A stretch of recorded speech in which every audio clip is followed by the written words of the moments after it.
I was watching a video yesterday and I reposted a video on my channel where Seyi Tinubu was sending a video message of threat to a lady who said she was ashamed that Seyi Tinubu said that his father is the best governor, best president in Nigeria. Asking him, aren't you ashamed to say that? Seyi Tinubu, we did not, let me make it very clear, we never voted for you. It is the court of the land that said, we voted for your father. Ilé ẹjọ́ ló sọ pé a dìbò fún bàbá ẹ̀. Àwa ò dìbò fún ẹ. Ilé ẹjọ́ ò dẹ̀ sọ pé wọ́n la dìbò fún. For you to be using your position as the son of the president, threatening Nigerians for complaining that you claiming that your father is the best president ever in Nigeria is wrong. And you are now saying, I will arrest you. Seyi Tinubu, you are doing what no president's son has ever done in Nigeria. We've had great presidential children. But Babangida, as bad as he was, and one may Lord on us. Abacha, may his soul rest in peace. Oh, you understand? If it is not because of the people around him who made his government to be torturous for Nigerians, Abacha regime would have been the best in Nigeria. But his children never lord over us. We didn't vote for you. You are now using our own money,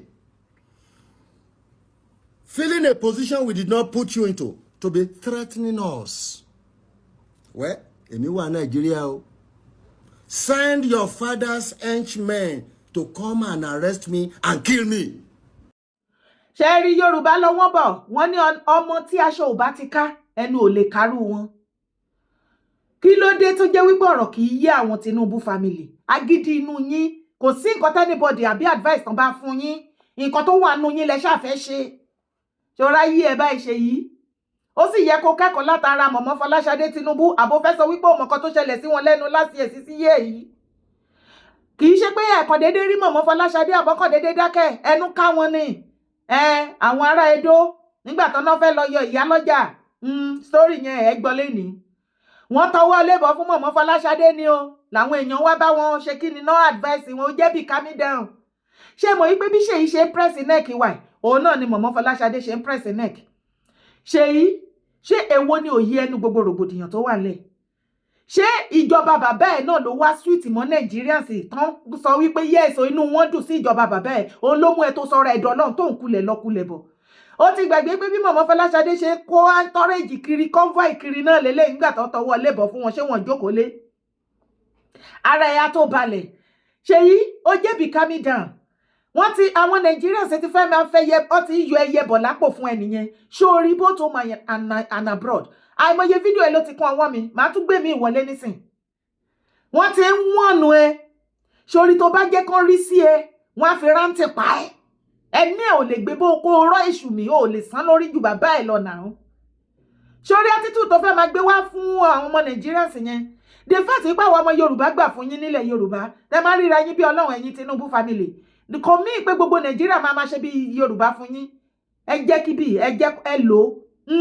Ibẹ̀ ni kọ́kọ́ là ń lọ ẹ̀yin èèyàn mi. Fulani leaders protest unlawful arrest of elders cattle in Ọ̀yọ́. Àwọn Fulani darandaran tó ti sọ pé kó má daran láàrin ìgboro mọ́, kó má lọ fi màálù jẹko, wọ́n tún lọ ṣe the same thing. Àwọn ọlọ́pàá wọ́n bá arrest wọn, wọ́n kó wọn sí kálò. Àwọn Fulani leaders náà bá bọ́ síta náà bá protest ní Ọ̀yọ́ state lẹ́yìn ojú yín máa bó. Ibẹ̀ ni kọ́kọ́ là ń lọ. Ọ̀rọ̀ yẹn ti di woro sí woro. Wọ́n ní hunting in southern communities no longer tenable. Kano reps tells hunter. Àwọn rep house of rep wọn, àwọn leaders wọn ní nọ́ọ̀tì wọ́n ti wọ́n àwọn ọmọ wọn bẹ̀. Ẹ má lọ sí south lọ hunt mọ́. Ṣàmù àwọn hunter oní ransom. Wọ́n ní kó má wá sí ọ̀dọ̀ wa ní south kó má hunt mọ́. Ó dà pé nǹkan tó ṣẹlẹ̀ ní Uromi yìí. Ó dà pé wèrè ló yẹ kí gbogbo wa jọ máa fi pọ́ọ̀tì wèrè ni o. Honestly, wá lọ wo fídíò yìí wá. be president. No, now which person papa be president? Now so that one carry microphone. If they praise the papa, they do this. I can't they shame on your behalf. I can't they hide. I they listen to the video. I can't they hide. I don't want to look your face because shame can't they catch me. Which kind of nonsense be that one? If you know say you know if you do something, you know go rest. You know go rest. They force you because tell me why people go. Seyi Tinubu. I don't know if one way or the other this video can get to you. And for those of now, they emphasize on respect. Seyi Tinubu na my mate. What it different from me was the fact that na President Pikin. Na my mate. If I call her Seyi Tinubu, I think I'm doing the right thing. Because Yoruba they emphasize on respect. But that one I be on a major focus. Even though if we dey on that problem with the struggle, so and I'll still hang on that one. I look you like somebody that you really have interest in politics. The fact that you are moving from one state to the other, they give people food. I think you have this interest in going into politics. No, your father don't succeed, reach the positions of president. You know, with every normal sense, taking the step of your father, you will think this is a wise decision. After all, my father made it. Taking a step will be the best decision I will ever take. I believe that by now, your father might have provided most things you could depend on, even though if you said you are not interested in politics. You can choose a better life out of politics and you will be happy with your family. But my advice is, if you think taking the step of your father or associating with the people surrounding your father is the only thing you can do to get to that your ambition of become a good politician that will represent his people, Seyi Tinubu, it is zero. You like yourself. I want you to see things from another perspective, view from the way your father is seeing presently now. No, those are people when it's around you, so they know they advise you where. Because at the same time, they take good moment, they show Nigerians what you have for them. At the same many moments when you're supposed to take the advantage, they display your potential, your dream for the youth, they take them. Say if for party, they follow them, they work out, your man, you are supposed to sit down and establish what you are for your own people. Establish your dream, establish your moral, stamp your dignity on the ground. But no, if they shout on your mandate, you shall stand. The mandate of your father is what Nigeria is passing through. Nigeria will really love you to see things from another perspective. I like Nigeria for that. If you good, you good. Irrespective of, say you be your father's son, nobody is looking at that at this particular point. I want you to see things differently from your father's view. Like this issue of these girls now. When this airpiece CEO bring a plane, this is an advantage for you to come here to show that you really care for humanity. All this bye. I never see you come as I say you even address them. You don't feel concerned because you dey secure within yourselves. Anytime you want to enter any post for Nigeria with your father influence, you will get there. Oh guy, you dey deceive yourself. Now I just let you know. This issue of this guy, if you feel they carry the presidential plane, they go other parts, they share food for within Nigeria and Africa. Hey, what is bad if you say something concerning these girls? When you say you say the traffic, say you even say something. You not take the advantage. Many issues like that, when they happen, you no go ever talk. You go keep quiet. They shout on your man. You don't see things from another perspective. Your advisors, they advise you where. They know they advise you where they are taking you on that path where at the end of the day, the same thing when we get now from your father region, I will go get. So you try. Then you use your head. Establish what you did at your mind. That good man, when you say you go to establish all those advice, all of them are what they want shop now they define. Seyi, mẹ́sẹ̀jì kékeré lèmi kàn máa fún ẹ pẹ̀lú ìwọ̀nba tí àwọn èèyàn ti fún ẹ nínú fídíò tí mo gbé wọlé. Ẹni bá létí kó gbọ́ ohun tí ìjọ ń wí. Tó bá dé jẹ́ mi ni ẹ́, màá kẹ́kọ̀ọ́ ó ṣe lẹ́ni látara elder sister ẹ Fọláṣadé Tinubu Òjó.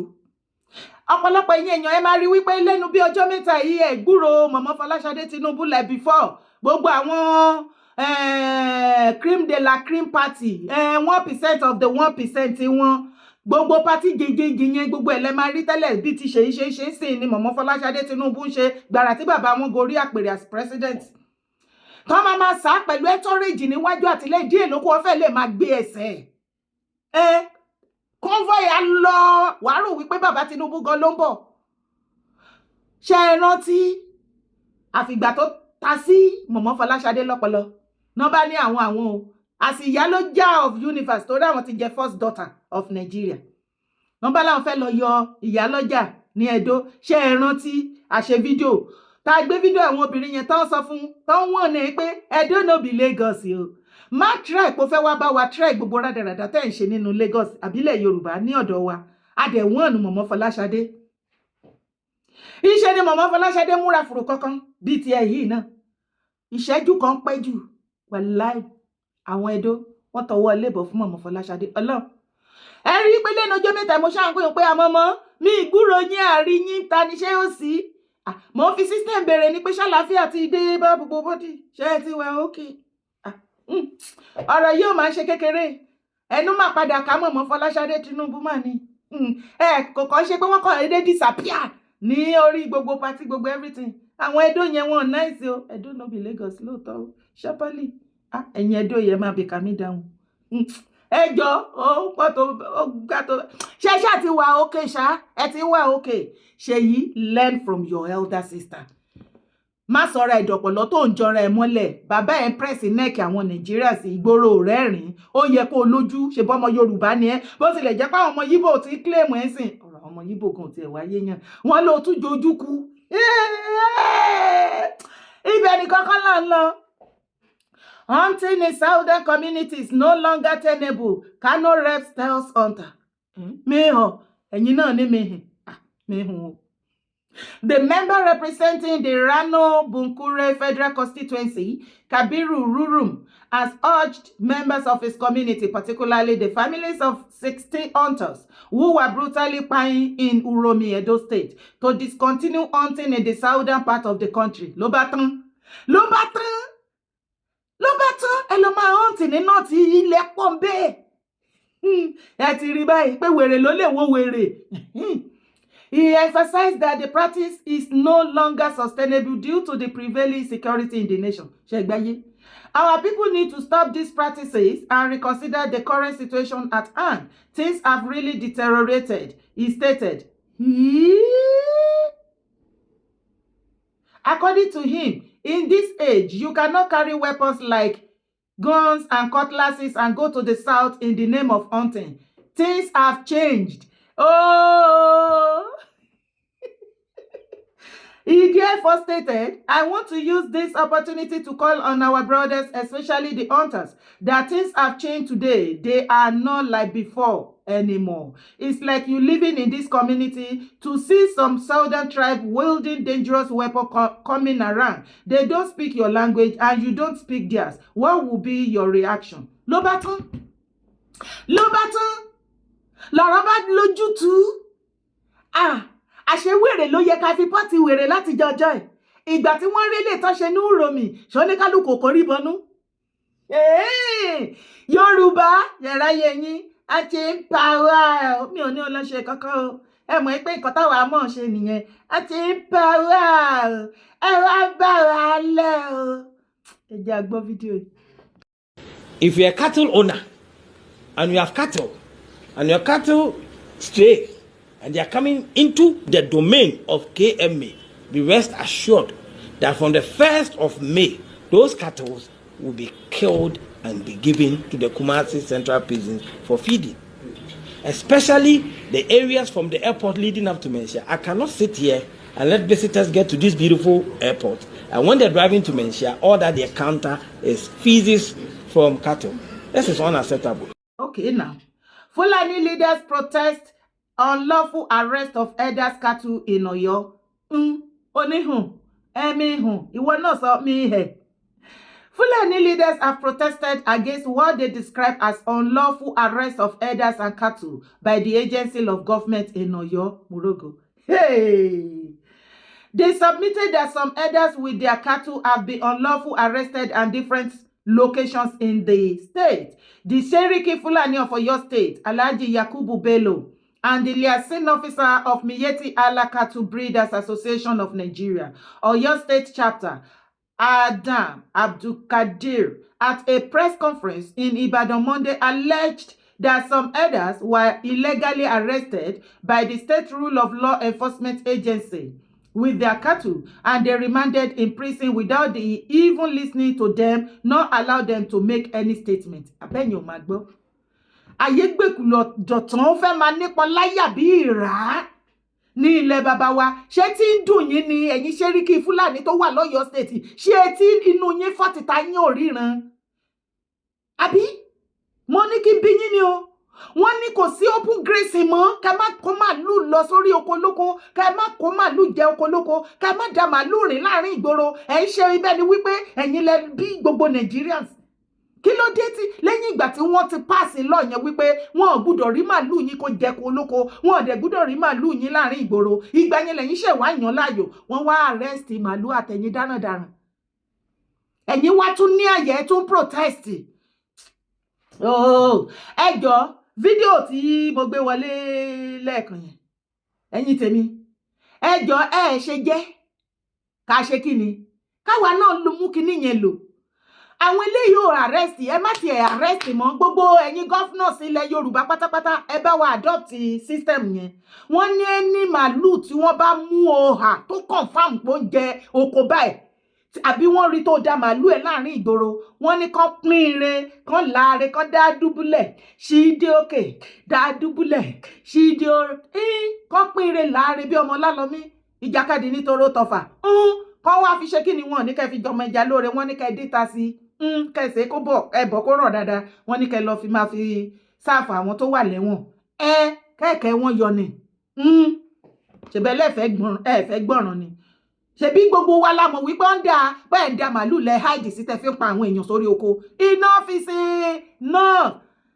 sáúdà náà ti jí o àwòsùn mọ́ o ẹ̀rí tán ti wọ̀n ara wọn pé kọ́ má lọ sáùtù mọ́ ó ti di báràkà wèrè ló lè wo wèrè lọ́rọ̀ tó wà lẹ́yìn. When contacted the information officer to Oyo State Rule of Law Enforcement Authority, Mrs. Oguniyi Opeyemi said, though some Fulanis were arrested in the past few weeks, but Oyo Rule of Law Enforcement Authority is not against anyone or tribe. Wọ́n fẹ́ yí mọ́ wa lọ́wọ́ kán lè sọ wípé tó rán jẹ́ Fúlàní rọ́lẹ̀ pa torí jẹ́jẹ́ làwọn èèyàn wà lórí oko wọn tẹ́ lọ ń pa wọ́n síbẹ̀. She said they were arrested for open rearing and open grazing as well as destruction of farm produce, which is punishable under the section of the State Anti-Open Grazing and Open Rearing Law of 2019. Ló bá tán. The rule of law is to be upheld by all, not against anyone or tribe. Whoever goes against the law or violates the regulations as stated should be ready to face the full weight of the law. Kojú bẹ́ẹ̀ lọ, àbí kí lẹ́ni wọ́n sọ. Wàláì, ìjọba Mákindé, mo gbé fún ẹ. Ọlọ́run, lórí eléyìí tẹ́ ṣe. Àwa kàn wá bẹ̀ yín ni. Ẹ bá wa mú fídíò ìkẹ́ bá wa jù sọ́dọ̀ Gọ́vnà Seyi Mákindé. Àwọn wà lára gọ́vnà tó máa ń gbọ́ràn aráàlú. Wọ́n máa ń gbóhùn tàbá sọ wàláì mi ìparọ́ mi fi sọ pé kí ni o Seyi Mákindé máa ń gbọ́ tàbá sọ̀rọ̀ honestly mo ti rí àwọn many things ẹ bá wa mú fídíò ìdọ́dọ̀ wọn ẹ̀yin gbogbo gọ́fìnà ilẹ̀ Yorùbá ẹ bá wa share fídíò yẹn dọ́dọ̀ wọn ẹ má ever arrest mọ́ ẹni màálù tó bá ti mú nígboro anybody tọ́wọ́ bá ti bá màálù ẹ pín ire ẹ dá dùbúlẹ̀ kẹ ṣídìí ẹ̀ sókè kò jù bẹ́ẹ̀ lọ ká máa fi ṣàtàjẹ́ kò jù bẹ́ẹ̀ lọ wọ́n ní ibi tọ́rọ̀ dé dúró sí ojú fún ojú ẹ̀jẹ̀ fún ẹ̀jẹ̀ Yorùbá ti jẹ́ o àòsùn mọ́ o má gbàgbé láti bá mi support brand mi bá mi subscribe sórí YouTube channel yìí bẹ́ẹ̀ ni má sì gbàgbé láti drop comment ẹ̀ bá mi like video yìí thumb up on it share nǹkan ṣóun bá mi share jẹ́ kó lọ fà á orúkọ tèmi ò yí padà Yèyé Dára Kòwé kó ẹ̀rọ.